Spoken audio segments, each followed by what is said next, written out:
Mga kabida, isang magandang oras sa lahat at welcome po sa aking channel. Ito, magandang pag-usapan po, ano? Ito hong nangyari kagabi dyan ho sa EDSA busway kung saan po ay sinita at hinuli po mga kabida ng mga personnel ng DOTR. Ito pong convoy po ni General Romel Francisco Marbil kung saan po ay nagkaroon po ng kaunting confrontation sa pagitan po ng mga personnel ng DOTR at ito pong convoy po ni General Marbil, mga kabida. Pakinggan po natin itong balita ng GMA News. Sa balita mga kapuso, hinuli sa EDSA busway sa bahagi ng Ortigas ang convoy umano ng hepe ng Philippine National Police.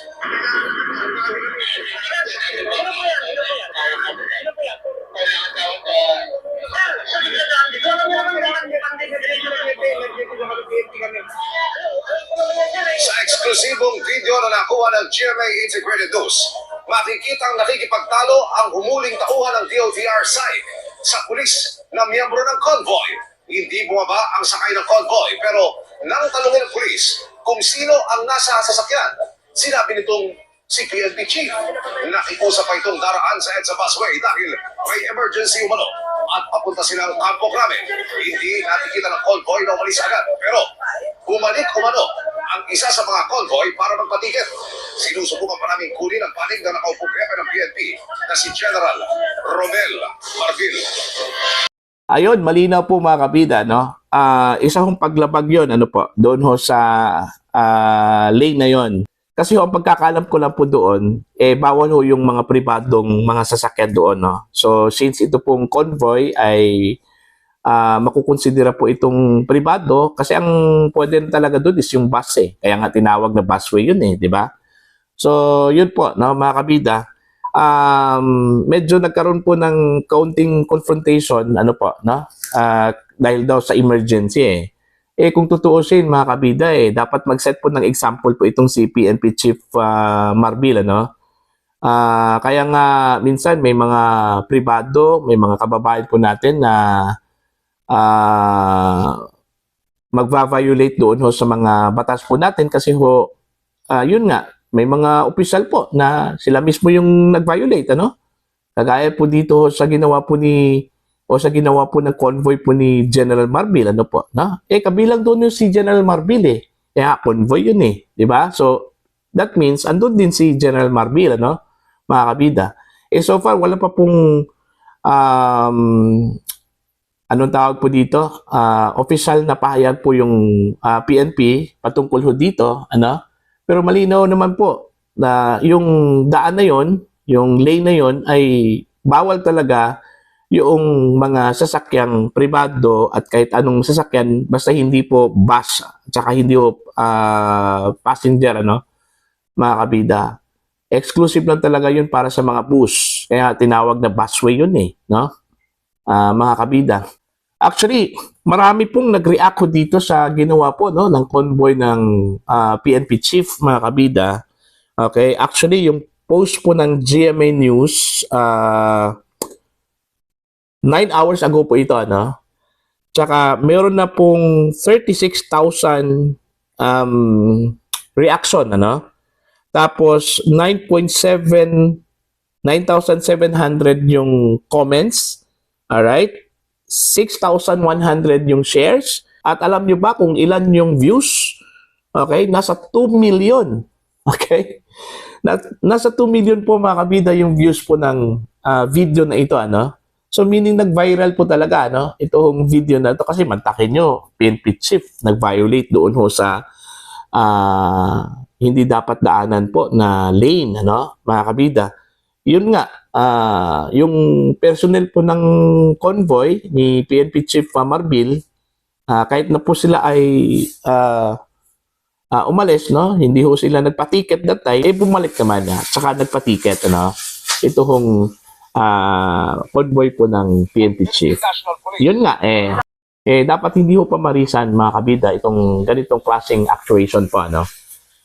Kahit na po emergency, dapat hindi dumaan doon. Dami naman pong pwedeng pagdaanan no? Diba? Na hindi ho dadaan doon. Kasi pag ikaw, opisyal ka po, ng pamahalaan, tapos doon ka dadaan, eh ano naman po sabihin ng mga tao, ano? Eh, porke nasa gobyerno ka, eh, magbabiolate ka po ng isang panuntunan, ano? O yung polisiya, ano po, no? Eh, sinabi pong bawal doon, eh, dapat walang dumaan doon, ano? Ang pwede lang pong dumaan doon, eh, yung itinalagang mga sasakyan na pwede pong dumaan doon, ano?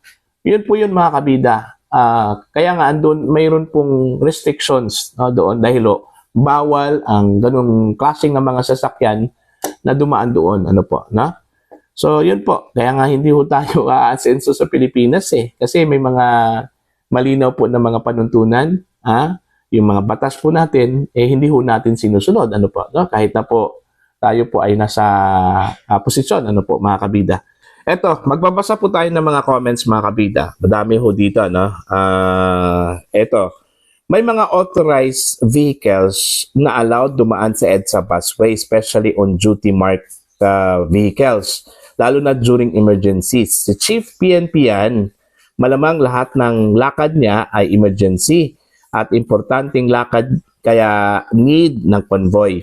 Nasa video din na nagpatiket ang kasamahan niyang pulis kahit na allowed sila dumaan sa EDSA na nagpapakita ng disiplina at ang kapulisan. Ayun. So, yun po yung kanya, no? Pabor po siya doon ho kay PNP Chief, ano po, mga kabida. Ito pa po. Tatak, iba yung kanyang term na ginamit. Walang disiplina. Ayan. Dito pa po. Pinapahiya nyo lang kapwa nyo na public servant na dapat exempted sa batas may marked vehicle. Pag piyestahan lang yan, o pag piyestahan lang kayo ng mga keyboard warriors at buzzer, ano? Ito pa po. Nakakahiya naman, sila ang nagpatupad ng batas, sila din ang sumuway, ano? Then ito pa po. Uso na pala yung babalik ka para magpatiket.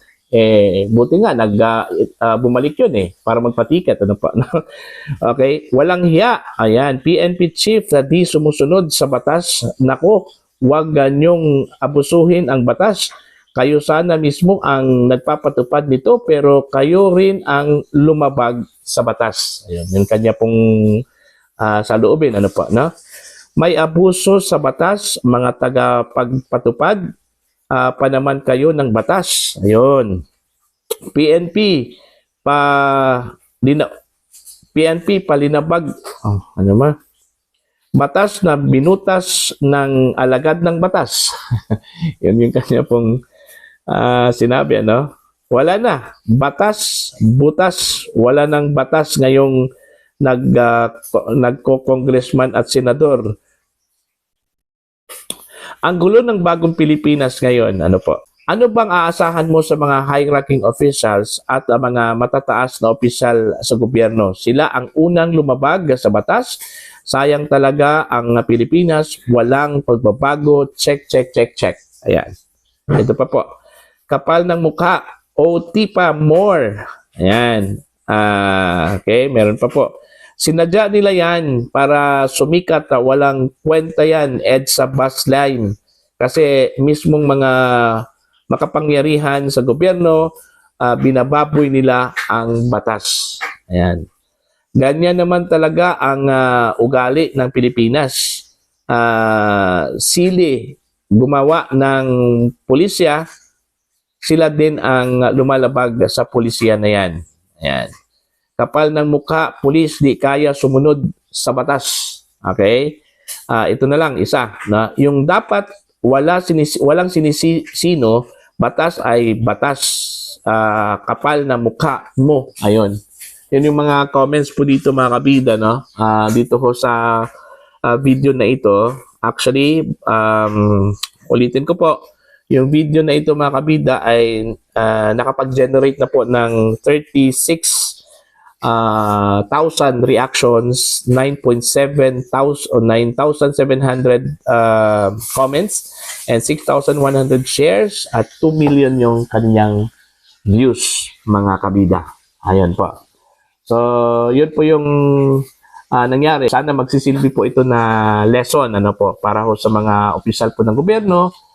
Hindi sa lahat ng panahon na exempted po tayo ano po kasi may mga batas at panuntunan na dapat po natin sundin ano kagaya po ng EDSA bus lane pag sinabi ng bus lane para lang talaga sa bus yun ano malinaw man talaga yun ano so dapat sundin po natin yun para hindi naman po tayo sundin ng iba no mga kabida kaya nga dapat magkaroon po tayo ng moral ascendancy ano para susundin po tayo ng mga Pilipino. Maraming salamat po sa inyong lahat. God bless po mga kabida sa mga hindi pa po subscriber sa aking channel. Please subscribe. Just click the subscribe button.